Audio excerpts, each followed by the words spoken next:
Hey, what's up guys? This is T-Man from MCE Gaming, and this is the basic walkthrough of Payday 2. So pretty much I'm going to walk you through the basics of the game. When you first come into the game, it's going to show you a short video, and then you'll be directed to this screen eventually. Now crime.net, you can see that I'm on it right now, is basically the place you go to find jobs that other people are hosting or host your own jobs. Now for this time, because I'm pretty much going to be walking you through the basics, I'm going to go to CrimeNet Offline, which is where you can play by yourself, invite your friends, or just, pretty much do whatever you want to do on your own. So let's hit up crime.net offline. Now here you can choose any job you want. Jobs vary from jewelry heist, bank heist, to robbing nightclubs like that. Just taking out pretty much any jobs that pays good. And of course it tells you how much they pay, how many days they take, and the difficulty. So right now, since I'm showing you, I'm just going to do a normal jewelry store job. It only takes 1 day and it's on normal. So you click on that and it pretty much tells you what you have to do. Locate the jewelry store, check the back office for a safe, bag and get the jewelry to the escape car, and steal any other valuables in the store. The risk, there is no risk. Risk would be the little skulls would light up yellow. There's 3. Three is the most risk it can be. Difficulty normal, no risk, reward. Okay, your payday's $30,000. You won't really get that for spending money. You'll get not as much for spending money, but most of it will be added into your offshore account, which is pretty much how you buy contracts for yourself. You start pro jobs and all that kind of thing. So let's get it going here.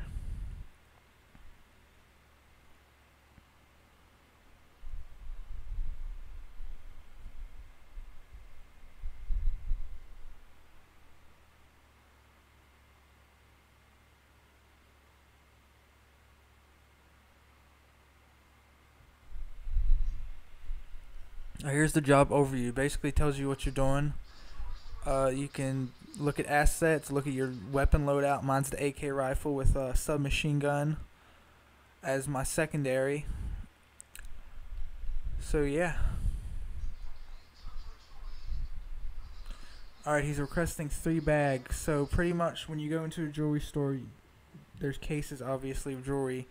Now the bigger displays, they have like watches, necklaces. Those are the ones you bag. Those are the ones you take and they turn into bags. Now pretty much everything else you get just is extra loot money that you get at the end of the game that adds to how much spending money you get added into your account. And pretty much you can pick how you're going to do the job. You can either go straight into the front door, or you can try to find another way in. I always try to find another way in because I think it's easier. But obviously, I'm going to see you, so be on your best once you put your mask on. Basically. Now another thing, it's probably the only thing I really don't like about this game, is the aiming. If you're used to playing Grand Theft Auto and Call of Duty and the aiming types on those games, the aiming's really going to throw you off. It's a little loose, it's a little crazy. Okay, here's what I was talking about. If you take this, it's just going to be money in your pocket. If you take this, it's going to transfer into a bag. We need 3 bags, obviously. You hold R2 to take anything, L2 is to throw the bag, because when you're by yourself you got to stack your bags, because obviously you can only hold 1 bag at a time. So there's 2 already. So as you can see, even though he's only requesting 3 bags, you can pretty much get as many as you want in the van to get extra money, because it all adds up in the end to how much spending money you get, because you get a loot bonus for pretty much everything added up.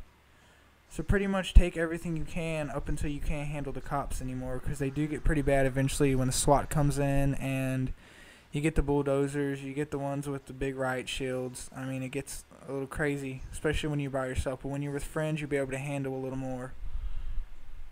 Here's another one that's going to transfer into a bag. As you see, it's a bigger display. So you pretty much already have 4 bags here, and I only need 3. So pretty much everything I'm getting of this little stuff is going straight into my pocket, and is going to add up to a higher amount of spending money for me. So pretty much take everything you can until you can't handle the cops anymore. And there's always stuff usually in other rooms, like see, this is full of necklaces. Your necklace is over here. Sometimes there's a safe in this room. I'm not sure if it's going to be here this time. Yeah, it is. Sometimes there's a safe here. Sometimes it's just like a little stand. I mean, everything changes. There's something else I like about this game. On a lot of games, missions are exactly the same every time. This game, changes it up a little bit. You're never going to know what to expect. If there's going to be a safe in, this room or that room or whatever. Kind of keeps you on your toes when you're playing the game. And also, there are a lot of things to unlock in this game. There are a lot of different masks, a lot of weapon mods. Those are the things you're going to get most of when you pick your cards, which I'll show you that at the end after the heist. Every player is given 3 cards, and you get to pick one, and pretty much whichever card you pick is what you get. And it's kind of dealt at random. Masks are pretty rare to get. You get material for your mask. You get designs to put on your mask, but it's really expensive. It's like $300,000 to customize one mask so far with what I have. But yeah, you get a lot of weapon mods. You unlock a lot of weapons, but of course you have to buy them with your spending money. So that's why, like I said before, collect as much as you can when you come in.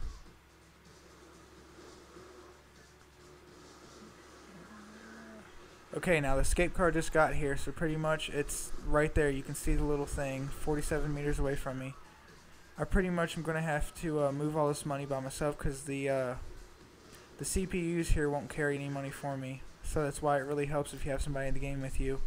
And as you see here, I placed the drill into the safe to drill it open. It usually takes a little bit for drills. And they usually disable or jam, which is what it says, drill jammed a few times, so you have to restart them. It takes a little bit, and it can get frustrating when there's a lot of cops, but it's something you have to do if you want to open the safe. Especially when you're on a bank job and you're trying to drill into the bigger type safes. What the fuck is a safes? The bigger type safes, you pretty much don't have a choice but to restart the drill, and it gets really frustrating when you have like 20 cops shooting at you. Because there's pretty much nothing you can do. That's why it really helps to play with other people. Because they can guard you while you restart the drill. Or vice versa.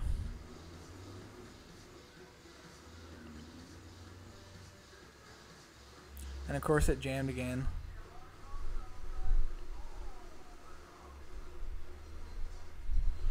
Or maybe I didn't get it the first time, I'm not sure. But yeah. And it tells you how long you have. This one says 192 seconds. It does take a while. Usually when you do the bank heists, you will be using a bigger thermal drill. That one usually takes like close to 400 if you're doing a pro job, which pro jobs pay really good, but you have to buy them with contract, which you, like I said, you use your offshore account money for that. And they're pretty expensive, like 600,000 I think for the bank heist pro. But even though you're losing money out of your offshore account, you get a lot of money put back into your offshore account when you do jobs. And of course, when you do the pro job, it gives you a lot more money into your spending allowance. So you can buy guns, you can buy masks, whatever you want, mod your guns, paint your masks, whatever. And there the drill is jammed again. Usually with the bigger jobs like the bank heist, the drill only jams once or twice, but usually with these little ones, they seem to tend to jam a lot more to make your job a little harder. I mean, I'm not sure if that's true with everybody, but that's what I've noticed with my gameplay. So pretty much this will be the last bag I need if I want to head out now, or I can come back and get that other bag that I made, and it's just extra money at the end when it all adds up, pretty much. Which I'll probably try to do since the cops aren't really that bad right now. And if you do get downed while you're playing by yourself, the CPUs will revive you. But, if they're taking fire, they can get down too eventually. So, be wise. Don't act stupid just because the CPUs will come and revive you.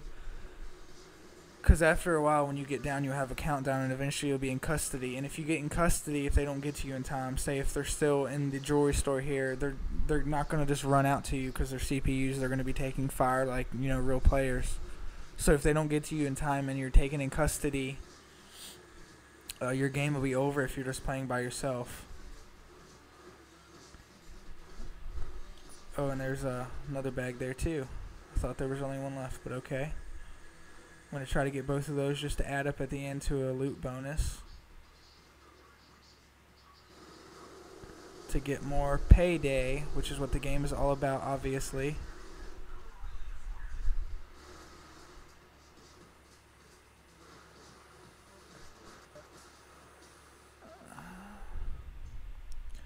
Obviously, I didn't go back for the other bag because the cops are getting pretty bad. But yeah, my day rate was 30,000, which is what it said. I got bag loot items 20,000, instant cash 30,000. So my offshore account got added $64,240, which is about double what the payout was on the job. And then my change in available spending cash was only 16,000. So on these normal jobs, you're really not going to add too much money to your spending cash unless you do pro jobs, like I said, which you have to buy those out of your offshore account. But as you see, your offshore account gets added a lot more money than your spending cash, so it's a lot easier to spend more money out of that because you get a lot more back. And also with the pro jobs, you'll get like usually close to 100,000. If you do the bank heist pro, you'll get close to 100,000 added to your spending cash, which is really nice. So yeah, you get okay XP with these normal jobs, but you know, once you get used to the game, get used to the aiming, like I said, it's a little crazy, and this game is a little different if you're used to Grand Theft Auto, Call of Duty, those type of things. But of course, if you're a Grand Theft Auto player, you obviously don't like Authority, because you know Grand Theft Auto is a game like that. So this would be a good game for anybody to try that's into that type of thing, running from cops. You know, and everybody's waiting for Heist on GTA Online right now. This kind of can compensate for that, because this pretty much is what Heist is going to be. But yeah, check it out, and don't forget to subscribe and share my videos. A lot more will be coming like this, so check them out. Thanks for watching, guys.